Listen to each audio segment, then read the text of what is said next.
obviously there's only so much that you can be book smart about. I think you have to get out and on the street and do the day-to-day and just get out there and just, like what your show says, hustle. You gotta just hustle and get out there and not wait for it to come to you.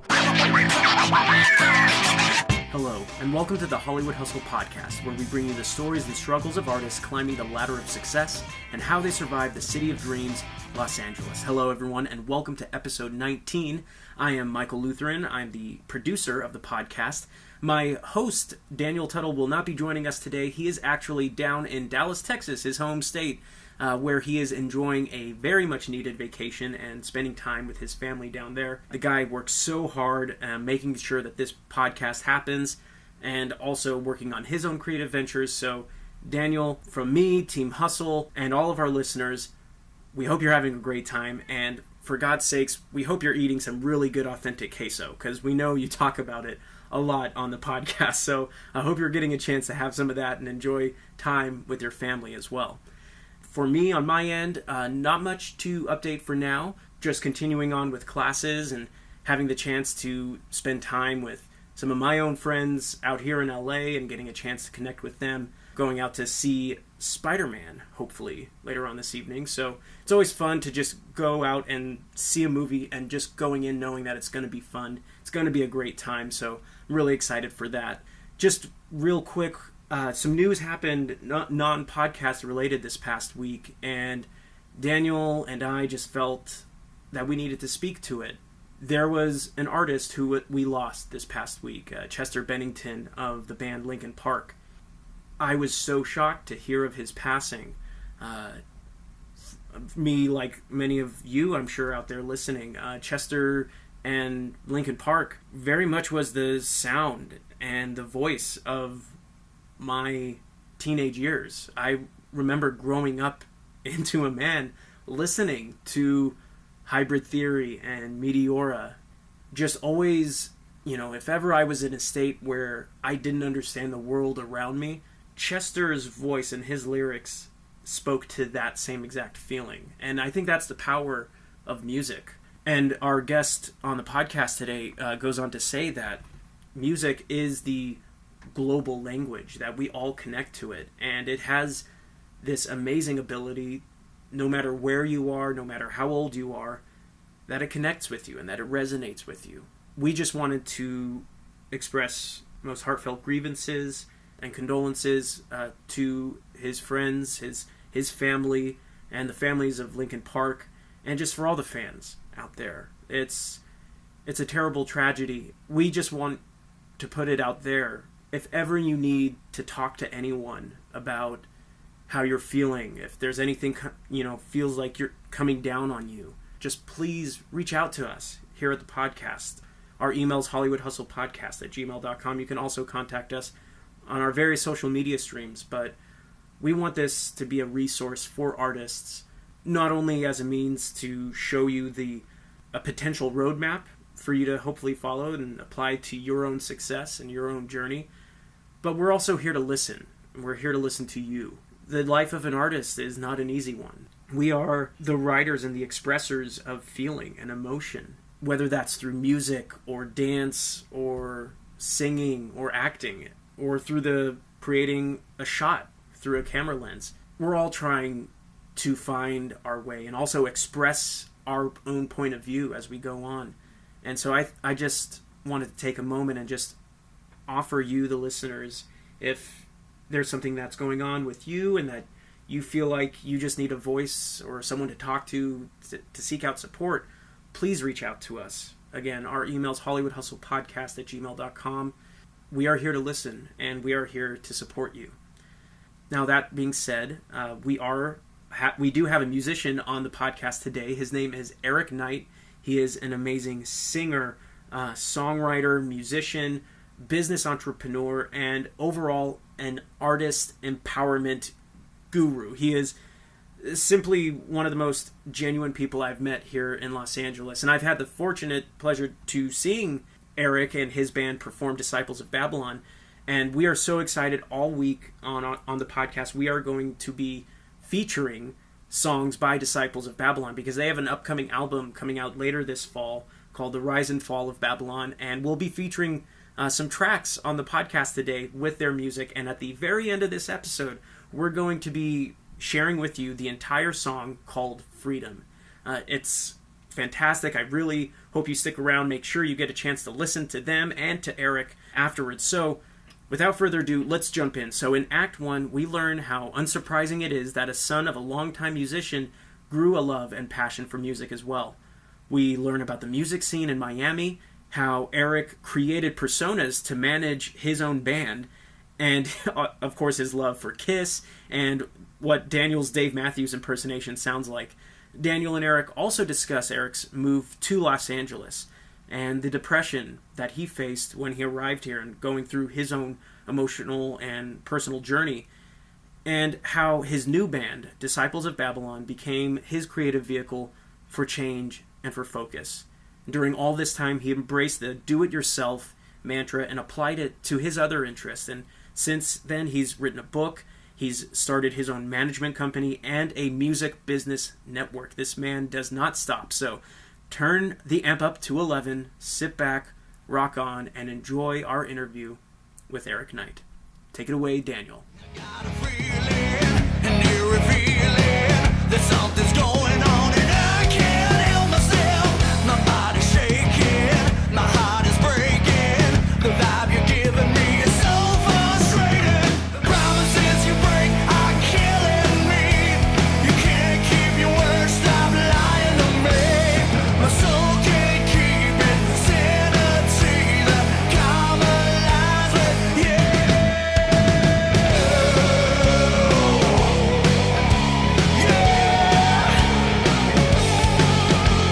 Well, thank you so much. I'm here with Mr. Eric Knight, author, musician, entrepreneur, deliciously good-looking human being of all sorts. Well, thank you. Thank you, Eric, for being here. Thanks. Mr. Thanks Eric for having Knight, us. ladies and gentlemen. You forgot plumber, dentist, all that stuff. Dentist, man of all trades. Man of all trades, jack of all trades, master of Master none. Eric of all trades. Knight of all trades. Knight. That is. Can you give me your best knight sounding voice? Knight! No. Oh, a rock knight. A rock knight, yes. Is Rock Knight here? Yeah. Yes! Oh God, I hate that guy. I love that Dr. Yeah, I always Pepper do is commercial with the Prince wannabe guy. He's Oh like, yeah. it's the sweet one. That's the guy from America's Got Talent. Oh, not America's yeah. Got Talent. Not The Voice. What was the first? American Idol? American Idol, was yeah. or the second guy, Grigini, whatever that guy's name. Yeah. I wasn't watching TV. Oh well, I'm staring at Michael like he knows, and he's just staring back. I was on another planet then. No, I'm just kidding. I just watch The Voice now. Well, Cool. that's because American Idol's not on anymore. Anyways, so you're not from LA. I'm not. I'm originally from Miami, Florida. Miami, Florida. What is Miami like? What is the feeling of Miami? Miami is, it's an interesting place. Lot of infusion. It's kind of like almost very similar to LA in a lot of ways because of the Spanish influence. There's a lot of, it's a melting pot of sorts. You've got people from all of South America, Brazil, Argentina, all those areas coming in, and you have Central America, and then you have actually the Caribbean. So it's a big infusion of different people, and it's a cool place. I mean, it's really cool. A lot of music, a lot of Latin music and stuff like that, which is something that I kind of grew up listening to, of course, because it's such a heavy influence. There's a lot of rap and hip hop that came out of there as well too. So yeah, it's a big melting pot, like here in LA. So That's very good. Now, your parents immigrated from Cuba, correct? yeah, they came from Cuba when they were very young, and yeah, migrated here, and then they met. They met while they were here in Florida, and yeah, that's how that whole thing started. And So they didn't immigrate together. no. Okay, They came separately with their respective parents and everything, and so they both came. I think my dad came when he was like a teenager. My mom was the one that came when she was very young, like maybe 5 years old or something like that. Right. So.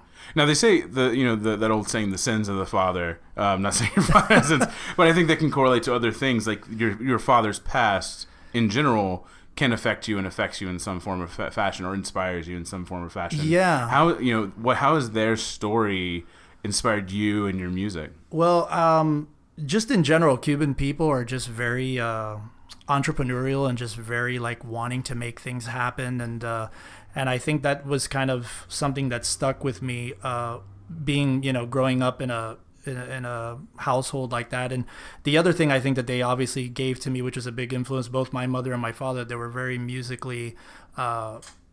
My father used to play, guitar in bands around town and everything, and my mother could have been a singer in her own right. She has an incredible voice, but just was deathly shy. She just goes, I don't know how you can get up on stage and play, because I could not do what you do. So it's pretty interesting. It's crazy how many pieces, I think, for someone as a musician to get someone onto a stage. Like, it doesn't just take, it's not just about talent.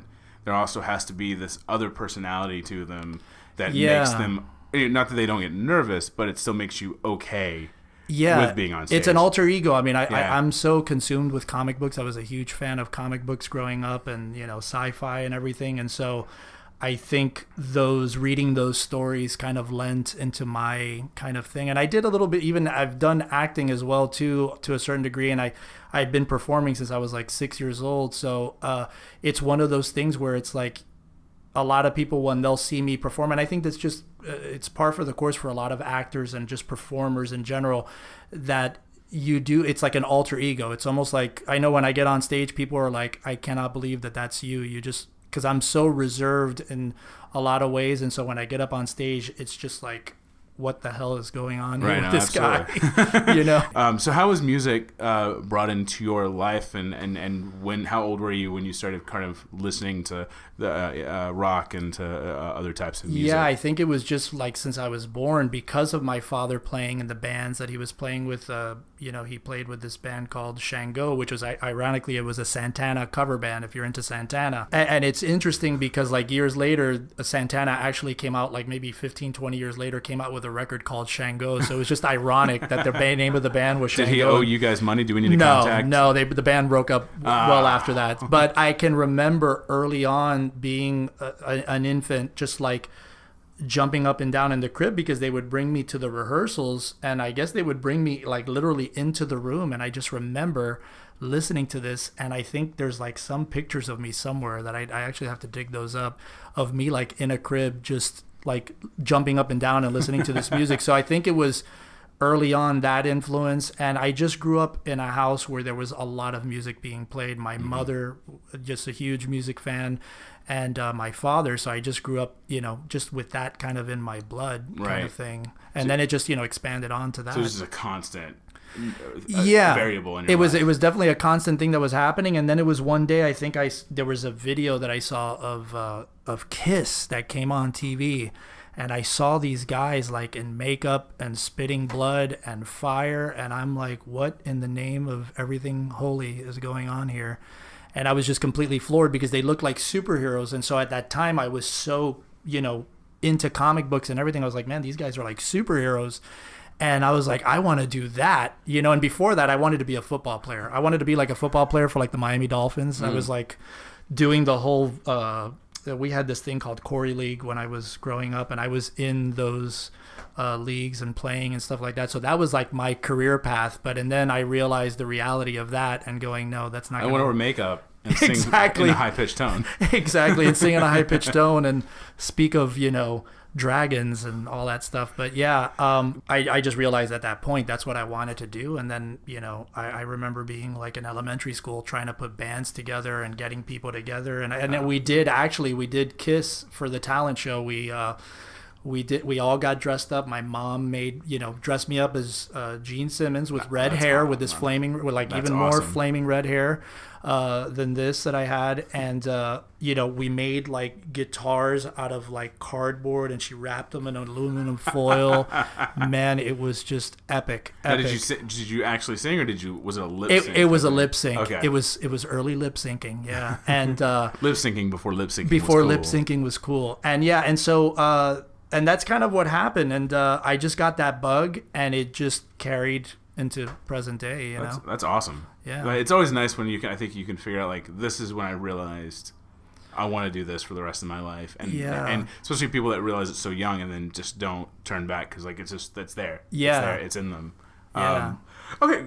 Now now you talked about having that on stage persona. What was kind of that process of finding that persona from Eric, the guy that everybody knows and that has the family and hangs out with family, to Eric Knight, the rock star on stage? Yeah, I mean, it just, I guess it was just something that I guess evolved somehow, as you start performing, you obviously at the beginning don't know what the hell you're doing, and so you're just kind of trying to get your footing. And so I think it was just of years and years of performing and just getting better at it. I mean, like everybody will tell you, as an actor or musician or artist, they'll say, I was terrible, and I was terrible at the beginning. I'm sure. I mean, there's some videos out there that are probably really, really bad. That will be on Jay Leno one day. Yeah. Not Jay Leno, Tonight Show one day. and so it was just one of those things that I guess I had such a I had a beeline approach as far as like wanting to do this so bad that I just I was a big student too of just music and musicians, like what an actor does when they study their favorite actors or different acting methods and stuff like that. And I just became consumed and obsessed with knowing who was on the record and who played on that, who produced it, and just that whole background of learning every part of that I could. And I think that's what contributed to the performing side. Other than Kiss, who else? What other bands and singer-songwriters inspired you? I mean, my God. I mean, newer bands. They're not necessarily new, but like Muse, Foo Fighters. I'm trying to think of other bands. Queen, all the classic bands, The Who, all these bands that came before. Us are just you're still listening to them on the radio. There's a reason why. Led Zeppelin, all these bands, they're incredibly iconic, and it boils down to their music. They just had great songs. Right. That's awesome. Yeah. Now, when did you form your first band? I'm trying to remember. My first band, probably like literally in elementary school. Not the talent show one, but I actually like after we did that talent show, I was like all gung ho. I was like, no, I want to like put an actual band together, and I think I was just like hustling around the school there and just trying to find even friends that didn't even play instruments. It's like, no, you look like a good bass player. You're going to play bass. You're going to play drums. And I was like, corralling everybody into that. So had a few false starts with that. And then I think, into junior high, I think I was like maybe 12 or 13 or something like that. And a guy came up to me saying, hey man, I'm putting a band together. Would you like to to join it? You can be the singer. I mean, at that point I wasn't like necessarily dead set on wanting to be a singer. And I said, sure. And we started listening to some music, and it was mostly just, covering other bands. And so, we did that. And I'm trying to remember, my God, I forget what the name of that band was, and then that evolved into this other band, and it was called Assault. It was like, yeah. It was. Please tell me, was that like late '80s, early '90s? No. Yeah, I was like, I can't even remember, but yeah, it was just like. Or tactical vest. Yeah, exactly. And but yeah, that's what started that, and then that's what slowly led me coming into the other band that I ended up in, and then I played with a couple of other. I mean, I played with bands that they were like twice my age, and I was getting snuck into clubs and like in the middle of the night. I mean, it was just crazy. I was like literally like 14, 15 years old walking into these bars, and I would go up doing the set, and I'd had to leave the club like right after. So you're kind of living this like alternate rock star like life, where instead of like the hotels and the ladies, it's just like weird like getting into bars that you're underage for. Exactly. And like people like hanging out with probably older people and jamming with older people and more mature people. It was just crazy. Yeah, and I mean my mother, man, God bless her, she like told, I mean, because she knew I was like, I wasn't the drug type or any of that stuff, but I just wanted to do this so bad, so she just like trusted me and let me do this. But yeah, I was walking into bars literally like with guys 40, 50 years, and I was like, what is going on here? It's just insane. So excuse me, where's the stage? The guy like leans over the bar. I'm sorry, who are you? Yeah it was how did you get in here? I'm with the band. Exactly, literally with the band. I'm in the band. Okay, kid, I need you to go. Yeah. That's awesome. Now, you played several roles in a lot of these bands. Frontman, publicist, booking agent. Yeah, it was fan club and manager. Yeah, it was only in the I was in another band that became quite popular in the area, and at the time, our management that we had was the same manager that had Marilyn Manson, and there was another band called the Mavericks that became very big. They're still around. They're like a country band, but the singer is actually this Cuban guy, and he's like incredible country voice. And so we all had the same management company, and so the band had become very popular. I mean, we were opening up for real big bands, and we had a huge following. And what was the question again? Oh, I mean, you played several different roles. Yeah. in So the group. yeah, and so what happened was this the manager that we were working with, great guy. It was something that it was I think we felt at the time we weren't getting the attention necessarily that we needed and that we wanted, and so we kind of parted ways. And it was at that moment that I kind of got the bug, because I always had a thing for the business side of music and how everything worked and the inner workings of. Did you get that from seeing your dad, or was that? No, it was just something that I just got the bug from, and I just wanted to know how everything worked, how records got to places, and how all that stuff was being disseminated, how bands were getting onto magazines, the publicity side of it. Mm-hmm. So I just became fascinated with that early on. And I just started learning everything that I could about it. But when we parted ways with the manager, I just kind of took it upon myself to take the direction and just say, okay, I'm going to start trying to manage this project. And that's kind of how the impetus came for the management company, years later. Right.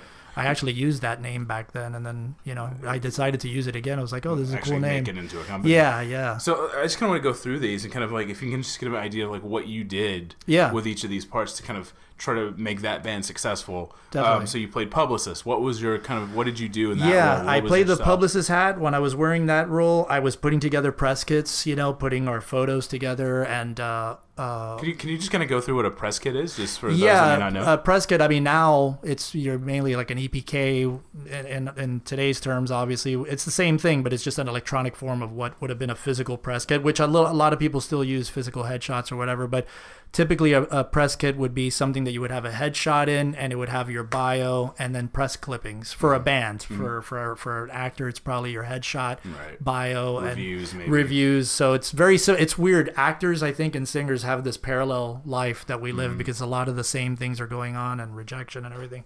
But yeah, as far as publicity goes, I would start sending out stuff to all the magazines at the time that were obviously geared towards that style of music. We were like a hard rock kind of project. And so I would reach out to them, and I remember creating like this other persona, so like they wouldn't think that I was the singer guy from the band, because typically a lot of the guys don't want to deal with the band. Right. They want to deal with the handlers. And so basically I created this persona name and would start reaching out to them, and they're like, oh yeah, send us the stuff. And then we just started getting write-ups. No, was this Eric Knight, or was this a totally different name? Totally different name. Do you remember what the name was? I don't want to give it away because just in case you have to use it. Yeah, exactly. But just know it was like some Jack Willoughby at your service. Exactly. Jack Kerouac. No. And so basically I know Jack Kerouac. This is no Jack Kerouac. And so basically I started wearing that role, and we started coming out on a lot of reviews, and magazines started putting us, and so that started building our press kit, which in turn started getting us better gigs, and it had this kind of domino effect. As a kind of a subquest, how did you get the magazines? What was that? Did you reach out and go, hey, we're a band, we'd love you to come see our show? Basically, what I wrote up a letter and would either email them and just saying, I'm so and so, and I handle publicity for the band, and we're interested in being featured, and and I would make sure to target who I was going with, and for anybody listening out there, you definitely want to target. You don't want to be sending a metal band to like a polka magazine or something like that. It just won't work. I think it's the same thing with, like you said, where there's that similarities with actors and musicians, where actors, if you or even writers, if you want to get an agent, you want to go towards whoever fits you, especially writers. Exactly. If you do more sci-fi, you want to look for an agent that handles that more. Exactly. That's what they love, and that's what they handle. So I think it's very similar to that. Definitely, for sure. So yeah, I would just look at the magazines, look at the columns that we would fit. They had a lot of up and coming columns, like of bands, like the bands of the future, whatever their columns would be called, and I would shoot for those.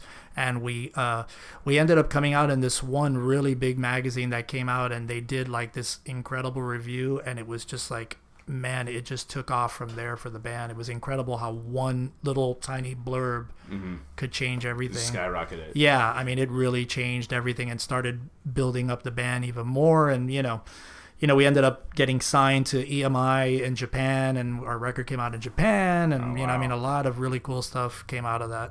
Did you this could be also a question for like present also. Yeah.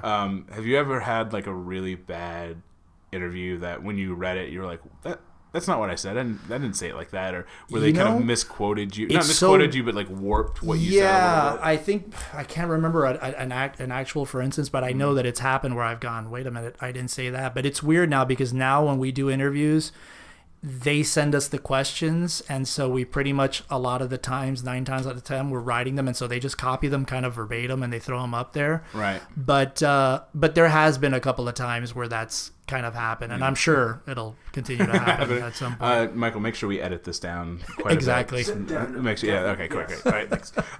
So, okay, you play publicist, booking agent. Yeah, so booking agent. So basically, I became the de facto booking agent for the band, and it was just the same thing. I was using that press kit that I was building for the band and reaching out to the clubs and the talent buyers for those clubs and venues, and reaching out to them and just saying, we're so-and-so and we're looking to book a night. And yeah, I ended up planning every aspect of like our shows and putting everything together, creating the flyers. My dad was a big part of that because my dad and me are very into computers and stuff. So he was a big help in that whole area. And we started, creating flyers and all that kind of stuff. Oh, that's awesome. Now, I'm guessing it's the same thing as going towards magazines. You want to find clubs that play exactly, your kind of music. Exactly. Yeah, we don't want to go to like a disco club and we're playing. We're ready to rock. Yeah, exactly. So yeah, it's that whole thing of like finding your niche and finding the areas that cater to what you're doing. Absolutely. And so that's what we did. And so, yeah, and the thing was that we had with us, we had the ammunition that we had a following, and, we had something going. There was a buzz about the band, so that opened a lot of doors for us already. Nice. So it made it a lot easier. So the last section on this I want to talk about, because I find this fascinating, because I think it's almost the original, almost not crowdfunding, but it's almost in that similar vein of crowdfunding minus getting money from your fans. The idea of being the fan manager or the fan club organizer. A long time ago, they used to actually have fan clubs you could sign up for things, and they still have those in some ways, but you could send in a letter and get a membership card. Exactly. Yeah, if you were like a member of the KISS Army, you could send out a thing, and they would send you like these patches, tattoos that you could tattoo onto you and stuff. And I mean, it still happens today. I mean, we still have our fan club, like with the band now, we have a fan club, but it's obviously more on an electronic kind of domain. But yeah, I mean, they still love physical products. So, we're getting ready, like for our new record, we're going to release a vinyl album and all these like limited edition things, and everybody still loves that stuff. So how was that being the fan club manager? What was that role like? That was just like,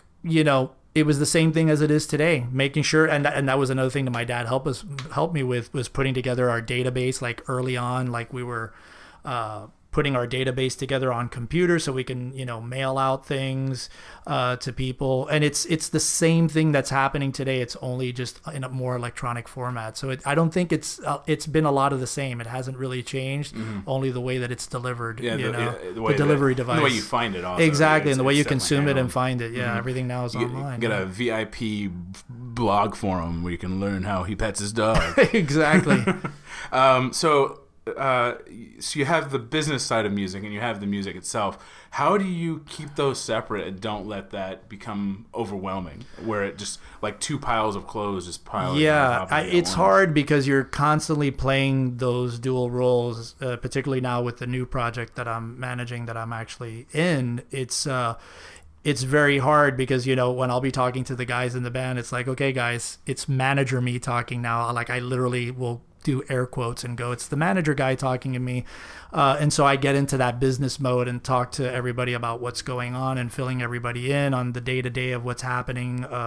We have meetings periodically. And so it is hard because you're constantly it's like you're constantly just switching hats. It's like, it's like when you're practicing, you're rehearsing, okay, it's like I'm in musician mode, and then all of a sudden I got to do the business side. So you're constantly going back and forth. So, but I've always seemed to like that for whatever reason. I like juggling a lot of different things. Mm-hmm. And is it like going from Eric Knight to just Eric? Or just Eric, the manager? Yeah. I mean, but it's gotten, I've been doing it for so long that you just don't even see the transition. It's just, you'll see me going into the business mode of things, and then I'll snap back into the other side. So for those out there who are their own managers that do kind of what you do in that sense, any advice for keeping it straight or keeping organized, or any tips in that? I mean, as far as I would just depending on what it is that you're trying to pursue, I would try to read everything on the subject, and obviously there's only so much that you can be book smart about. I think you have to get out and on the street and do like the day-to-day, and just get out there and just like what your show says, hustle. You gotta just hustle and get out there and not wait for it to come to you. You gotta create the opportunities. It sounds cliche, but it's true. It's not gonna be handed to you. You gotta make it happen. Right, absolutely. Now you had a solo album, I believe, later on. Yeah, correct? yeah. Now, when did you kind of go solo? What was that process? Well, what like ended for up you? happening was that band in Florida broke up tragically. It was like an episode of VH1's Behind the Music. So yeah, it was exactly drugs and all that stuff. So yeah, it was one of those crazy stories, and I went through, and at the same time, I had broken up with my girlfriend at the time, and so like everything was like colliding at once. It was like the world was ending, but in a world. So yeah, so But you're not in a band anymore. I'm done. Exactly, I'm done. But yeah, so what happened was I went through a very, very deep depression. I mean, like extremely bad, like to the point where my they thought I was gonna like take my own life kind wow. of situation, which I wasn't. But it was one of those things where when I saw family members coming to visit me all of a sudden that I've never seen, that I hadn't seen in years, I'm like, oh, You might know where my knives are. yeah, so, exactly. Something's wrong here because I haven't seen these people in a while. But yeah, so I went through this depression for about 3 years.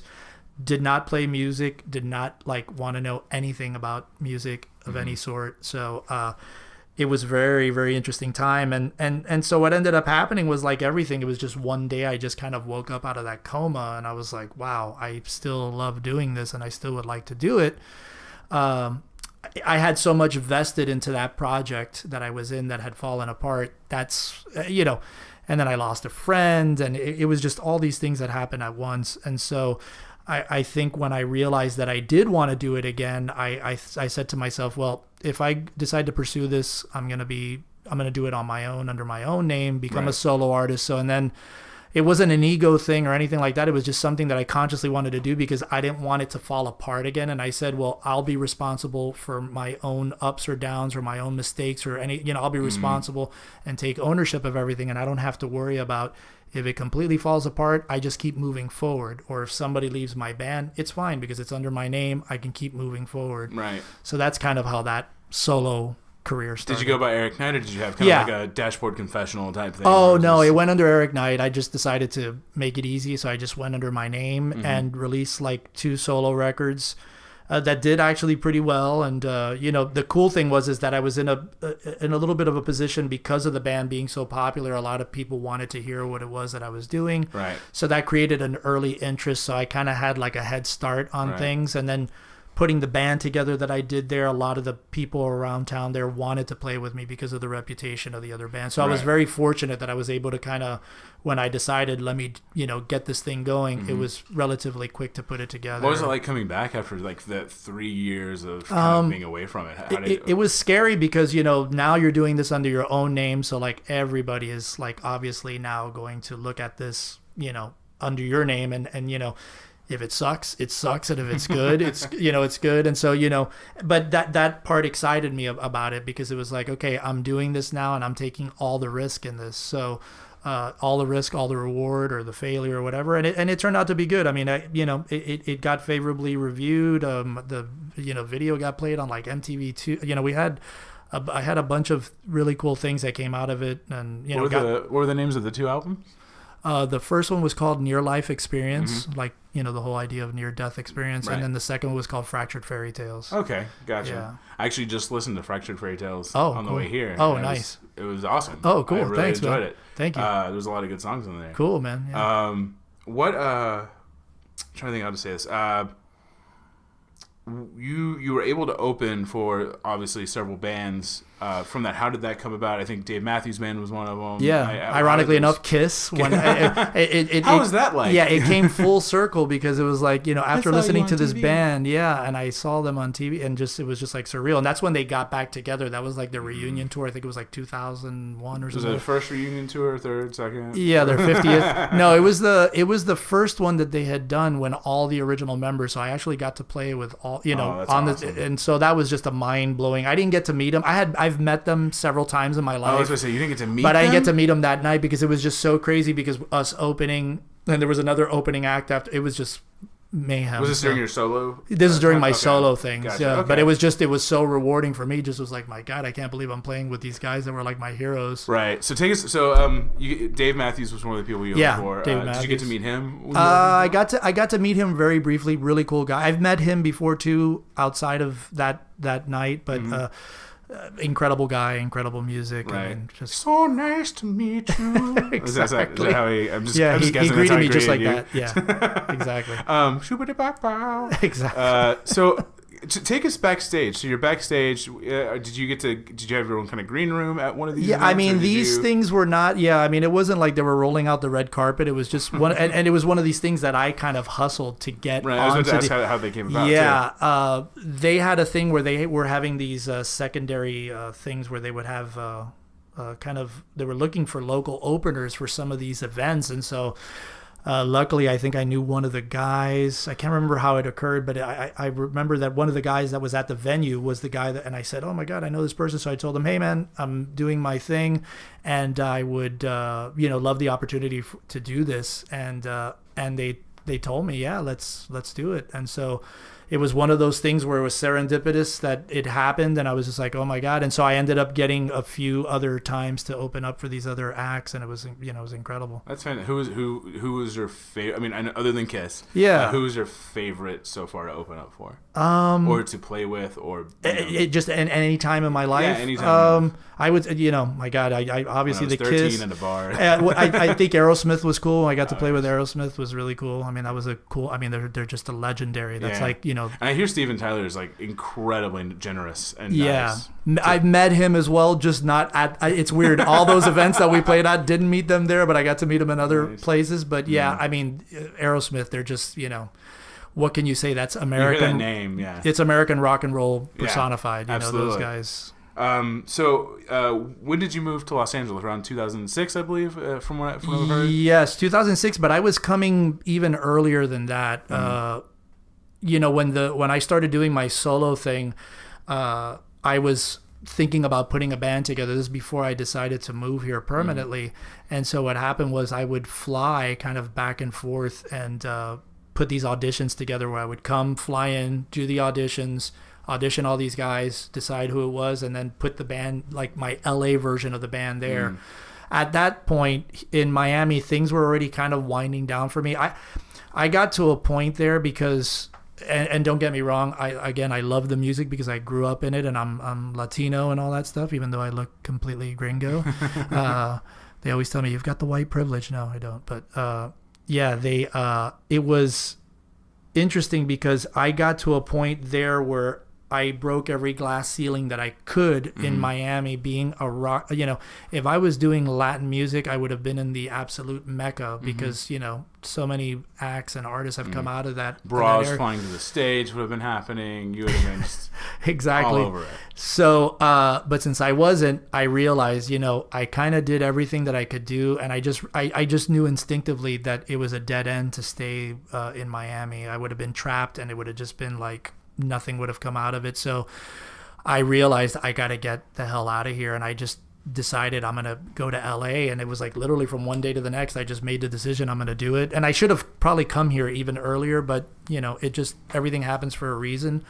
And so was flying back and forth, putting the band together. And then once I realized that everything was kind of done in Miami, what ended up happening was I picked up this thing that I saw online about the school MI, which is Musicians Institute here in Hollywood, and they were assembling for the first time a music business program, and so I had already, mind you, at this point I had already done everything, and I had been already involved in all these different areas of the music industry, so I kind of already knew what to do, but I just wanted to be more legitimized. So the guy who headed up that program was a guy who was actually very instrumental and influential in my earlier band, the one in Miami that fell apart. Right. And he really followed what I was doing, and I reached out to him when I found out that he was the head of the program, and I said, "Man, what's going on with this program? I'm very interested in it." And he's like, "Oh, Eric, you should come." I think it was like their third year that they had already started the program. It was their third year in. And so I decided right there, I'm gonna get into the program. And so I went, signed up, look if I could get the loan, and I got the loan. I got approved for the loan, and I said, "Wow!" So at that point, that was the catalyst for me, like saying, "That's it, I'm going," and now I have to make the firm plans on moving. What was the preparation like for moving here? Obviously the MI stuff, but how did you prepare? I think I prepared yourself? like that very night. I'm the kind of person that I'm so like crazy. Like when I get something into my head, I think I must have stayed up the entire night, and I planned a year in advance in that one evening. Oh, wow. I literally stayed up all night, and I said, I got to do this, I got to do that. So you set yourself a nice goal of like in a exactly year, in a year. Okay. Yeah. I mean, it wasn't like I'm leaving tomorrow, but it was like a year, but I planned it like literally the catalyst of the entire plan was done in that evening. And it was exciting because at that point I felt like, okay, now I feel like this is the next step in my career. And the other thing is that, a lot of people don't realize, I mean, I just started again from zero. It wasn't like I was coming from this scene where people knew who I was. I was literally starting over from scratch, but that really excited me because I felt like I know I can do this, Yeah, absolutely. So you come to LA. Yep. You kind of settle in. What were the first immediate things you noticed that were different between LA and Miami? It's just funny. I'm hearing you saying this, and I'm hearing the dun, dun, dun, dun, dun, dun, dun, dun, like the Welcome to the Jungle scene, and I'm coming out of the bus. Do you know where you are? Exactly. So yeah, you were saying what were the first things like that what were the immediate like differences you noticed between like in feeling and in culture and look? Well, like, between I had LA already and been Miami? coming here since I was so young that I already kind of had the vibe of what LA was, and I loved it so much that it was almost like there wasn't any kind of culture shock, and especially being from Miami, we live in such a ethnic place here in LA. It's another melting pot. Right. It's just with different sets of people from around the world. And so it was very easy for me to transition. And I just loved it here, and just the weather, and just there's an electricity when you're here. And I think you guys are in the arts too, can feel that. And I mean, it still for me hasn't gone away. I mean, obviously people get jaded here, and you get into the whole LA rut of things if you let yourself get into that, which I haven't. I'm just always like constantly trying to move forward, and I'm not looking back. So, but it's easy to fall into that trap. But for me, it was a very easy transition. I just got here and I hit the ground running. Was there any difference, especially I think in the sense of like booking, shows and things like that? Did you notice any difference? Well, it was definitely a whole different scene here. I mean, the great thing is that there's so much more opportunity here. Just as a musician, I think as an actor, anybody in the arts can come here and just drop themselves here and go, wow, I've got a million more options than where I was coming from. So absolutely. And so that was already for me a plus.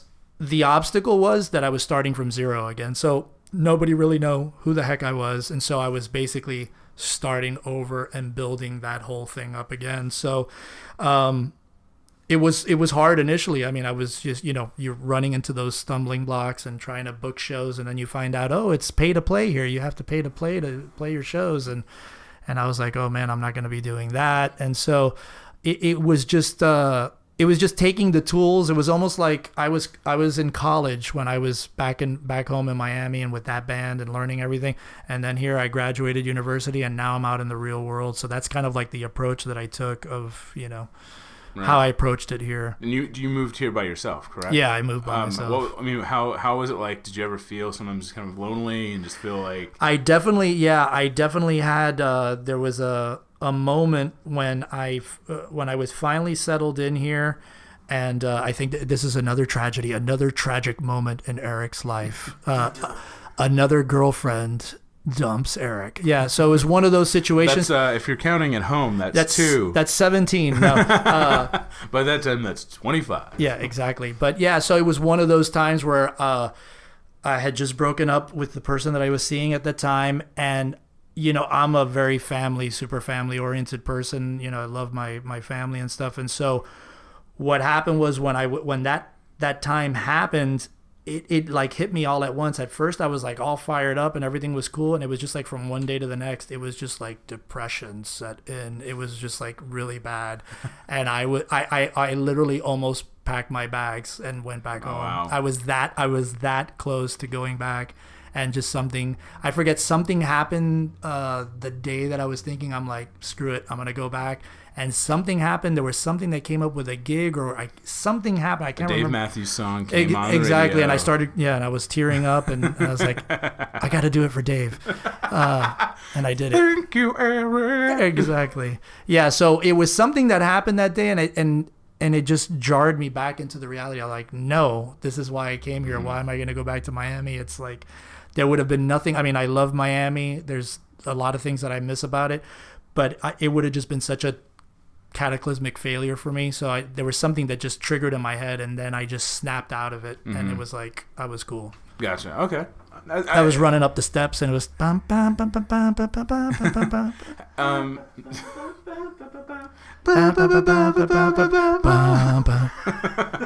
Cool. I think we just started a band, guys. I think there's a bromance brewing here. So between Miami, did you notice a change in your music and how your music was inspired between LA and Miami? Did your sound change any here? Did you feel like any pressure to change your sound? No, I mean, I just kept doing my thing. I mean, I'm sure it had some influences. My experiences that I was happening was influencing my writing lyrically. That was happening, and so I'm sure it did affect it to some degree, but I'm not sure. I've never really thought about that, but yeah, I mean, I'm sure it had some impact. So. Right. Okay. Now you've done a lot of things since you've been here. Obviously, you formed a new band. Can you tell us a little bit about the new band? Yeah. The new band's called Disciples of Babylon, and it was actually, it was another thing where I had missed being in the band that I was in back in Florida, and I missed the idea of that camaraderie of being all for one for all, and we're all in this together. And even though it was great to be on my own, doing my own thing as a solo artist, I kind of missed being in a band. That's what I originally got into this for. I wanted to be part of a band. And so the idea for Disciples of Babylon had been like ruminating in my head for like 7 or 8 years. I mean, I had that idea for that band, and I just never acted upon it, because what ended up happening is when I got to LA, I got real heavily into the business side, and I'm sure we're going to talk about that now. But to answer the thing with Disciples was something that I had in my head of like what the ultimate band would be, like the ultimate, like in my head, what I thought would be that band. And, thought about it, but I just never did anything. And one day I was just on my Facebook, like everybody does, going in their Facebook feed, checking out what everybody's doing and what everybody's eating and everything.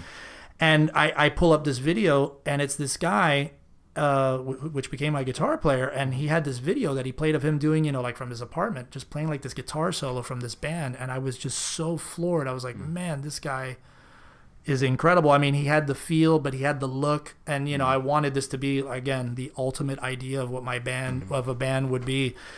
And so I was so floored with what I saw that I immediately wrote him a message on Facebook, and I said, "Hey man, do you want to get together for coffee or something? I'd love to talk to you about an idea." And it was like literally at that moment, that's how spontaneous it was. It's like I'm gonna act on this right now. Kissy face heart emoji.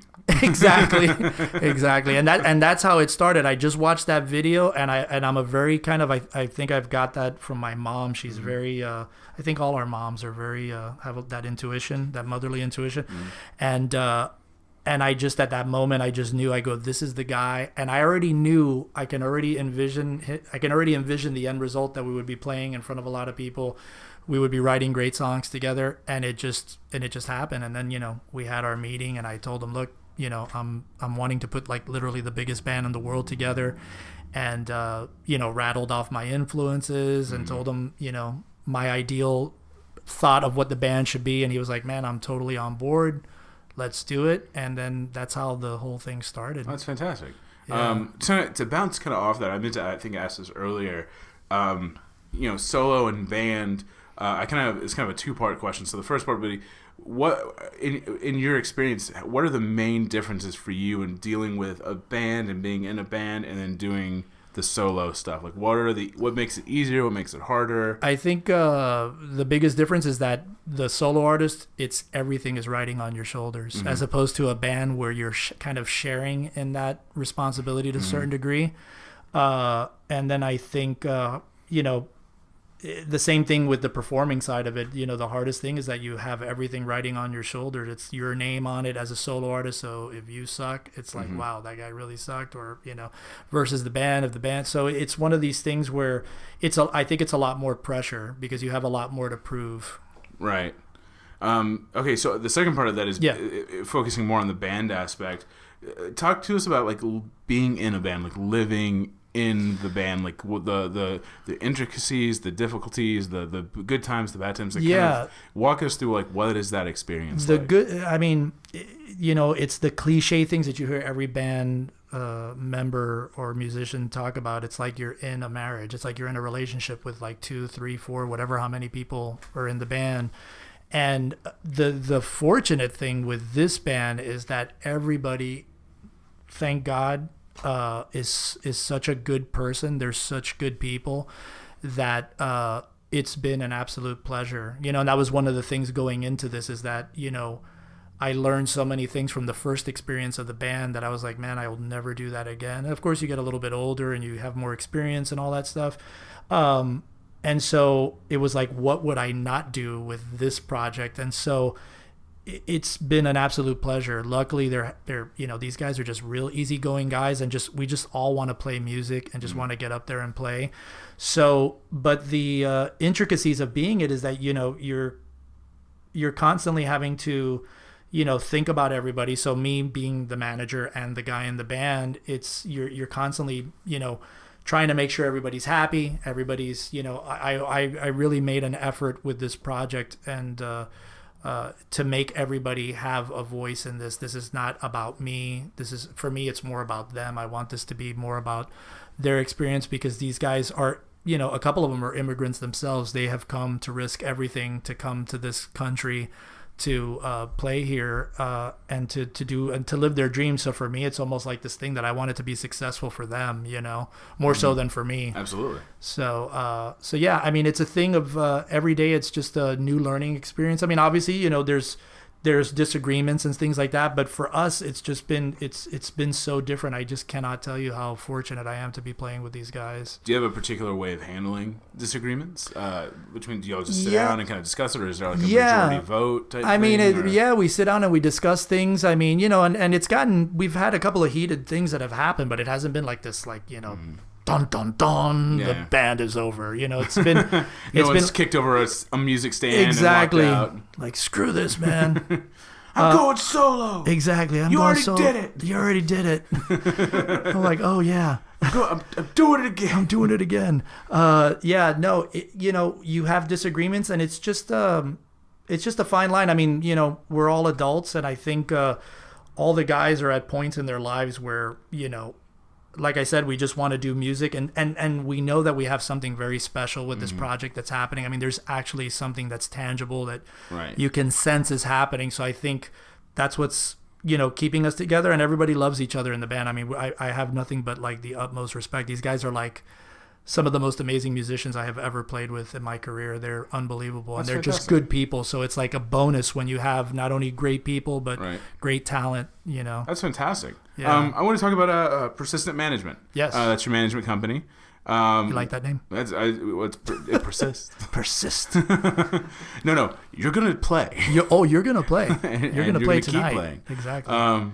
So how did that come about? I mean, obviously you've talked about having kind of that knowledge of the music industry and Yeah. being a manager already. And how did that company come about? What was the steps and kind of what was the first parts of that company? Yeah, the original origin was with the band from Florida. I actually had that name from back then, and I just kind of tucked it away, and I just kind of forgot about that, and I didn't go out thinking I was going to start a management company. It just, again, it was another thing out of necessity for myself. Originally, it started as like a vanity company Right. for me, the artist. Right. And so I put that together and to kind of keep myself separate from the artist thing, and inventing my character names and all that stuff. All the private names which will seek to be keep Senior Hanabi. exactly. I think we need to come up with our own. I think so. Definitely. names. Dirk Diegler, all those names. Jeff Contraband. That Exactly. sounds like a fake name. Yeah. So I'll be Michael Catholic. exactly. And so, so it became out of a necessity. I started it as a vanity company, and then what I ended up discovering was, I had a lot of friends that I was either playing with or just that I knew. And I was like, man, these guys are just so extraordinarily talented.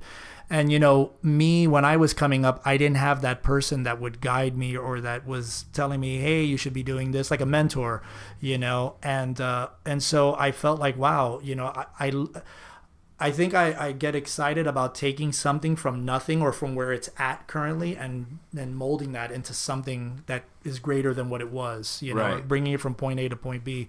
And so I had these friends that I was like, my God, these guys are just amazing, but they don't have a handle of how things work and how the mechanics of everything work. So not through their fault, but most musicians are not like me that just are crazy weird about being into the business side. It's very rare that it's more prevalent now. You have people like Sean Combs, Jay-Z, a lot of guys that are more on the business side of thing, which is great now. But there's still a lot of people that just don't want to deal with that. They don't want to have anything They to just do want with to that. perform. Exactly. And so I kind of became like kind of their mouthpiece, their kind of, forum to be kind of take them on. And so, yeah, I started taking on bands and so I decided, I go, wow, I'm going to make this like kind of like a full-fledged thing. I had graduated from the school. And I had gotten a gig working for Universal in a management side of the company that was happening at the time. This was like back in 2008, 2009. Now, is it Universal Music or Universal okay. Music. Okay. And I ended up working with a very big manager. Basically, at that time, a lot, I don't know if you've heard of this term, but there's a term now when bands sign deals, this 360 deal, where basically bands now are giving a piece of everything to the label. So because there's no record sales anymore and Right. there's no, physical, really, it's like a lot of streaming now. Labels have to find different ways on how to make money and screw the artist to a lot of degrees. Well, it's always number one. Exactly. And so, there's that side of it. And so basically the 360 deal just kind of takes a little piece of everything, the merchandising, the publishing, any kind of ancillary incomes that come out of that. They get a piece of. And so at that time, a lot of labels were starting to have their own in-house management kind of divisions into the label system. And what they wanted to do was kind of woo some of the artists out of their current management things and bring them into this new management thing. So now they would have a piece of everything. Not only are they taking everything now, they're taking Right. management side too. So, there's always positives and negatives with that. So I ended up getting this gig with this guy who was Shakira's manager. Like he was Shakira's manager for a very long time. And it was the Latin thing. So which is a funny story because I left Miami to get away from that whole thing. And I always quote the Al Pacino from Godfather 3 is like, when they pull me out, it's like when they pull me back in, that famous scene where he's like, every time I'm trying to get out, they pull me back in. They pull me back in. So I got this gig with this Universal thing, but it was like, I wanted to work on the Anglo side, on the American side of things. And I was like, man, I'm like, God, I just left Miami to get out of this. And I'm like right back in this crap. What's going on? But and this is another lesson for your listeners that because I wanted to quit. I literally got that job, and I was calling my dad every day because my dad is like my consigliere. There's always these Godfather references with me and my father. And so I called him and I go, man, this is the lamest. I can't believe I'm in this again. I didn't come here to do this. And then my dad thankfully I listened to my dad because for like 2 weeks I was quitting. I was literally like, I'm just getting up. I'm getting the hell out of here. But I would stay. And my dad says, just stay and see what happens. It can't hurt, Right. And so that little gig that I took on working with this guy ended up turning out to open so many doors for me. Mm-hmm. And I ended up working with the guys from Maroon 5, Rihanna, Lionel Richie. I mean, just like all these huge artists that would have never happened if I wouldn't have taken this little gig. It opened up so many doors for me. So the lesson that I learned there was to not say no. Sometimes, you have to know when to say no, but when you're up and coming and things are going, you have to just take every opportunity because you just never know what's going to happen. Well, I think it goes back to like making the opportunity. Exactly. So, even in like the writer system or the entertainment system, you start off a PA, you get people coffee, you do their laundries. If you're a personal assistant, if you're a writer's assistant, you get their coffee, you write notes, you type up the notes, you do whatever they need. But if you keep looking at like, I gotta get this guy coffee all the time and gotta do this, then of course it's never gonna work out. Right. But if you look at it as this is an opportunity for me to learn, so instead of just being complaining all the time, then open your ears and go, well, if I'm not getting coffee, I can sit here in the writer's room and hear them talk about how to put together a story and how to set up an episode, or how to do, if I'm a PA and I'm not really or how doing to look anything, to see how the process is working from that, where nobody's like looking at you and you're like, okay, Mr. So-and-so, here's your coffee, and I can look at what's going on. Well, you're building relationships. Exactly. And you're building that trust. If they can trust you to get them coffee, then they'll trust you with the next thing, making copies. Yeah. They can trust you making copies, and they'll trust you going and buying office equipment. You buy, it's just that next thing you're running Paramount. Yeah. 1 year later, because it happens so quickly. But that gig, another thing that I forgot to mention, what happened was one of the label managers at the label that I was when I was at Universal, he came up to me because he knew I was in a band. He was a real big Kiss fan too, so we're always like talking about Kiss, listening to all this like Mexican mariachi stuff going on in this and that, and we're like listening to Kiss in our offices and stuff.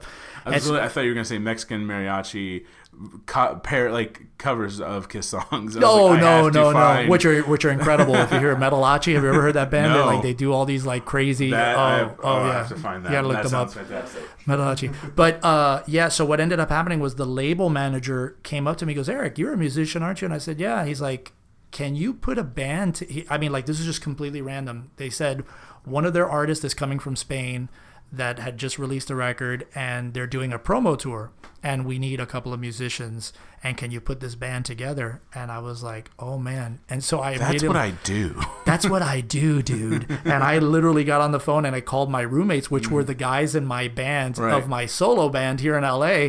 And I was living with them. I said, guys, this is going to sound completely insane. We literally have 2 days to learn like 3 songs, and we ended up doing this show that was like, at the time, and this is like 2009 maybe, he was like the Spanish Jay Leno, and we were at the Universal Studios studio, like literally 3 days later, playing on this huge sound stage, and we performed with this girl, and it was insane. And so what ended up happening, this job that I told my dad, I'm gone from this, and he told me stay, ended up opening up all these opportunities, and every time they needed a band, they would just call me, and I started becoming like the guy that would put all these bands together, and I would play in them too, so I got to play with all these famous artists. And so it opened up in a weird way. It did bring me back to the Latin thing, but I ended up knowing all the executives of Universal, which I still have a lot of relationships with now to this very day. It opened me to a completely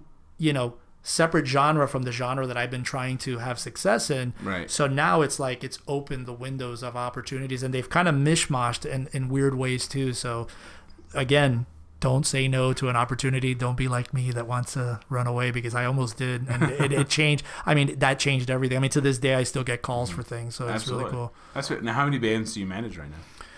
Really just now is the Disciples Project. I have another partner, Keith, which manages another great Americana artist, Blake Nix. That's some really good things are happening with him.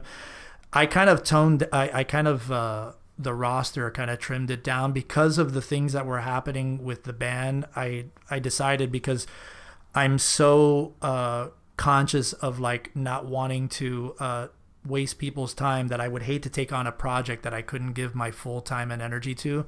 So a couple of the bands that I was working with, we kind of parted ways amicably. Nothing bad happened or anything like that, but it ended up happening that it turned out to be the blessing in disguise, because now I can focus full time on what's going on with this project. So right now, I mean, eventually we will grow the company. I definitely want to make it one of the biggest premier kind of management companies. And I want to work with all types of creatives. I work with another director who's a Hollywood director who does a lot of stuff. And so I want to work in all areas of managing talent from all different types of media and stuff. That's so fantastic. the eventual goal, yeah. Awesome. Now you're also writing a book. Yeah. This book has been for a long time now, but I'm planning to, like, this year. I probably won't be out maybe till next year, but it's just talking about what I've learned and how to give the tools to a new artist or a new band to get them to be able to manage themselves. They don't necessarily, because everybody's like, we get so many tons of requests from bands and artists from around the world saying, manage us. And man, you can do this on your own. For the time being, there's a time where I think when you're up and coming, you can do this on your own. And I think it's a good lesson for you to learn all the aspects of the industry and how it works. I'm really big into education and empowering artists and stuff. And so for me, it's one of these things where I think, when you're starting out, you should be doing it up to a certain extent on your own until the point where you're having success and things are starting to happen. Then managers and agents and things. And the bottom line is, if you're making something happen, they're going to come knocking on your door for sure. Right. No absolutely. matter what's happening, they will find out about it. Now, the book, like you said, it'll be available next year. Is it discussed kind of the music industry as it is now, or is it a comparative book? Yeah, it discusses the industry is shifting, that by the time probably when that book comes out, it'll probably be outdated. I mean, it's just hard because the industry, just like, the movie industry, is just constantly changing and evolving. Right. It's something to where, there's only so much you can say in the book. But yeah, the perspective that I'm coming from is how things work now in the industry today, and what are the tools. Some of the basic fundamental things have not changed in 40 or 50 years of the music industry, as far as like how to do things and how to get your press kit to it. I mean, the idea is that you want everything to look really great. If right. You got to think of yourself that you're competing with everybody. As an actor, you're competing with every actor that's out there. I know. I forget that people can't see us in this audio format. I just glared at Michael Lutheran. If you're wondering why he's saying, I know. I'm sorry. I'm his manager. My name is Michael Catholic. Oh, sorry. Don't confuse us. I'm waiting for Michael Presbyterian to be here. Yeah. So, it's one of these things where some of the fundamental things and aspects about doing things have not changed. So as long as you're kind of doing that and at least building on those building blocks, but I think everybody should be empowered to kind of take it upon themselves too. Absolutely. Okay, so two more, I guess, things. Symbiotic Nation. Yeah, that's a project that's still, it's such a big project that it's way beyond like anything that I can possibly put my hands on now. You're going to say something I could possibly explain. Yeah, it is. Just stop talking. Yeah, the idea, exactly. It's so big, I'm not going to say anything else. But no, the idea behind it's something that hasn't come necessarily to fruition yet, but the idea is, the whole idea of symbiosis, where two, the scientific term where two, things benefit from each other. The whole idea came from that concept. And, my idea is to build a network of different companies in different areas of media, whether it's, comic books, whether it's music, film, television, literature, all that kind of stuff, and kind of build that into one kind of big thing, and where each one of them is sharing off each other and benefiting from each other. But yeah, it's something that It's been a long project, but it's something that's still It's still kind of developing. in progress? It's still developing. Okay. Yeah. Well, Yeah. we'll keep people updated Yeah. on it. Just keep us updated, and sure. we'll let everybody know where that's at. And one last thing, music business. Yeah. He's involved with a lot of things, folks. Yeah. If you, I'm honestly exhausted just talking about all of them. I can't imagine how exhausted you are. Wait till we working talk with into all my these. SpaceX project. No, I'm just kidding. We have about 17 more things to get. No, I'm just kidding. No. So music business TV. Tell us about that. Mubu How that got TV, started. yeah, Mubu TV, music business television, is something that me and my partner Rich Ezra, which he's a heavyweight in the music industry as far as I'm concerned. He'll never admit to that, but he used to be a former A&R guy for Arista. He worked with Whitney Houston, and he worked under Clive Davis, and really great guy in the industry. And I've always was a big fan of his, and I approached him one day about us working together, actually on the Symbiotic Nation project, but what ended up evolving out of those conversations was this idea of Mubu TV, which was something that, again, getting back to educating musicians, because I'm a real big proponent of education and people empowering themselves. We thought about putting together this channel. And so the idea, it's a YouTube channel now. We're getting ready to launch a podcast in the near future. But we want to create the next CNN for the music industry is the only way I can explain it. It's something to where it would be there will be a news component to it, but the bigger part of it is the educational part of it. So we're working with another partner now that we're going to be making some announcements soon, but there's an app that's going to be coming out like for iOS and all that stuff where people can download content. And basically what we're doing is making it affordable for musicians, because now if you try to go to like a Berkeley, and not to knock any of those schools, they're all great because I went to one of them, but a lot of these programs have become so cost prohibitive to people that they just can't do it. And so what we're doing is trying to create an alternative way to where people can learn from real world people that are in the industry right now and doing the day-to-day and teaching them about, okay, publicity. Well, here's a whole block of lessons about how to do publicity, how to create your press release, how to get out there, how to get your headshots, your photos done, and publicity shots. So it's a great thing. We have this series called the Insider Series where we've been interviewing all the top people in the music industry, and you can find it on YouTube, and it's really great. What was it called one more time?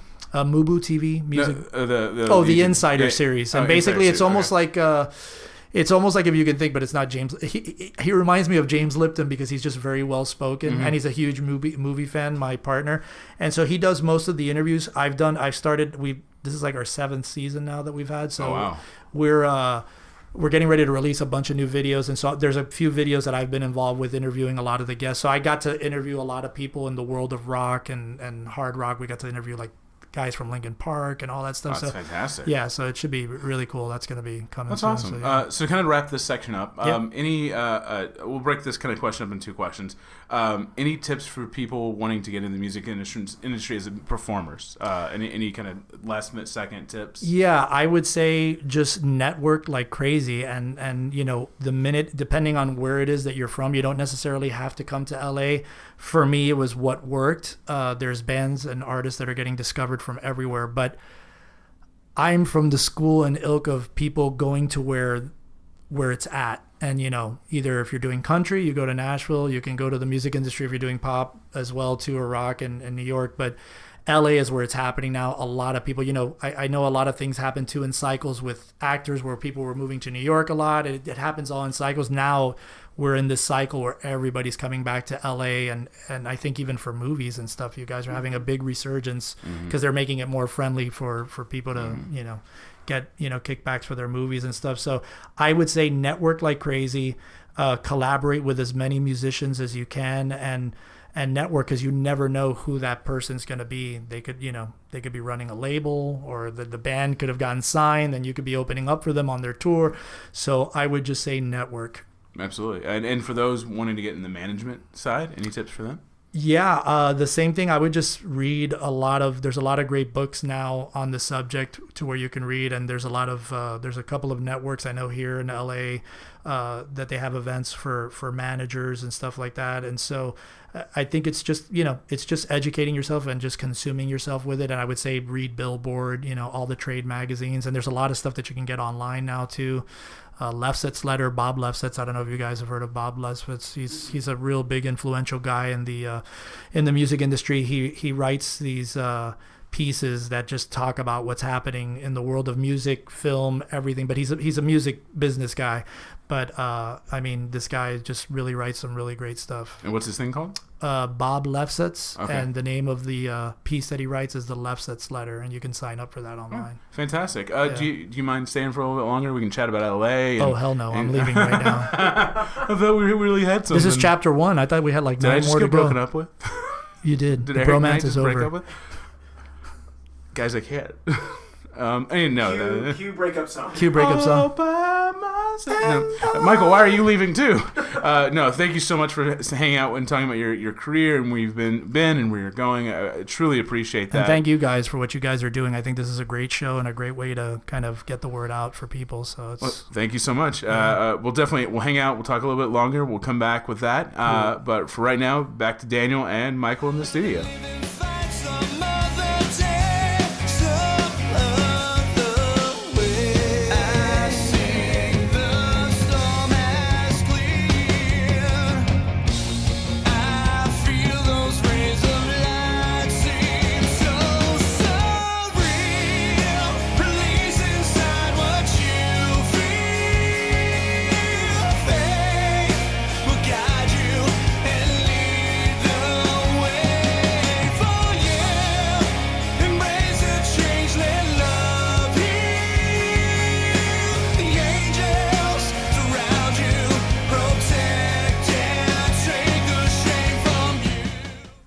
And welcome back, everyone. That was an incredible interview, and the music, my goodness. So we just were listening to The Great Pretend, and before the interview you heard a clip from Karma. Both were songs from Disciples of Babylon's debut EP entitled Welcome to Babylon. So you can definitely check that online right now, but let's unpack Act 1 a little bit and talk about it. So in case you didn't realize, Eric is the true definition of the Hollywood hustle. I mean, to the point that he created different personalities in a way to push his career forward. That was one of my favorite parts of the interview, when he talked about being his own band manager and calling different venues and pretending to be the band manager when it was just him. But I think that was the instance that made him realize, I don't need to have a separate band manager to do this. I can just do it all on my own. And I think that is such an admirable thing to be able to do, to really just physically take on that concept of the do-it-yourself mantra, the DIY. I think that is so great. As an actor, I think I've heard stories of actors representing themselves by creating their own agency. I don't know how widely used that technique is, but if you are your own agent, I'd love to hear from you. In case, just send us a message. I just thought it was incredible how through it all he just kept pushing forward. You know, something that he touched on as well was that when he did move to LA and that relationship he was in didn't go the way he had hoped, and he went through that depression, how he was able to get out of that by focusing on himself and going back into his creativity, because part of that depression was that period of time that he spent not doing music. And I think it's so easy as an artist in this town, and I know it happens to me all the time. I recognize that the times in which I feel the most pent up or the most on edge, it's oftentimes because I'm not doing what I should be doing, which for me is acting. The days sometimes in which I don't have acting class, I notice I start to get a little bit more tense, and I think it's just because I need to go back in and just be in that state of practice. And I think it's a very similar thing to what Eric went through, and that many of us do, which is when you don't practice the thing that you love doing, it's easy to get frustrated, and it's easy to get down on oneself. But then look at Eric and see how you can live your passion fully. He launched Persistent Management, Symbiotic Records, Mubu TV, and Disciples of Babylon. All concepts and things fully realized, and all focusing on the dream of empowering artists. And I think it's so great that he really wants this band to succeed, not for the success of himself, but for his fellow band members. As he described, so many of his band members come from different countries. They are immigrants themselves, and I think it's just so great that here's this guy who just wants other artists to do well, and that he is willing to help, to be that hand to help you get your first step up. As Eric said, if you have any questions about pursuing your dream, whether it's a musician or anything like that, feel free to reach out to him and see if he can point you in the right direction. And his email again is eric@persistentmanagement.com. Also remember to follow us on our social media, Facebook and Instagram at Hollywood Hustle Podcast, and on Twitter at LA Hustlecast. As always, if you have any questions or thoughts about what you heard on the podcast today, and if you're an actor who's also repping yourself, please email us at HollywoodHustlePodcast@gmail.com. Now, coming up on our next episode, I get to join the conversation where we discuss the power of music and what its impact has on our culture, as well as the continued focus on empowering artists, as well as our favorite music spots to check out in Los Angeles. And special thanks, of course, to Persistent Management and Symbiotic Records for letting us play Disciple of Babylon's Karma and The Great Pretend in this episode. We are so excited to present to you this band's new song, Freedom, recorded by Eric Knight, Ramon Blanco, Guy Bodie, and Chris Toller. So, everyone, enjoy Freedom, and always remember to keep up the hustle.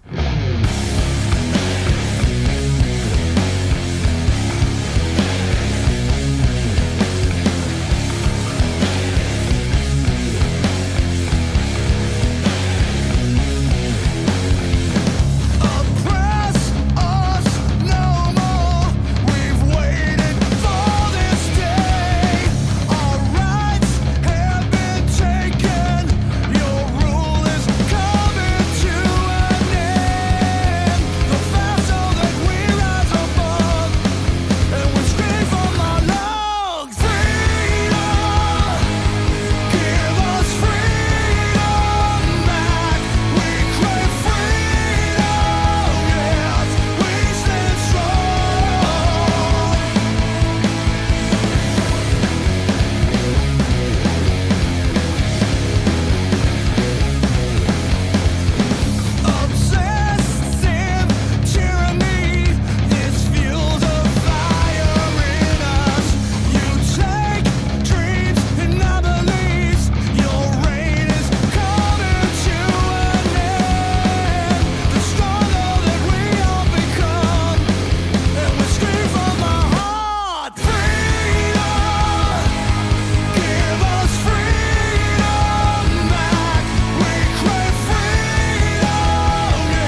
This episode of Hollywood Hustle Podcast was hosted by Daniel Tuttle and produced with Michael Lutheran.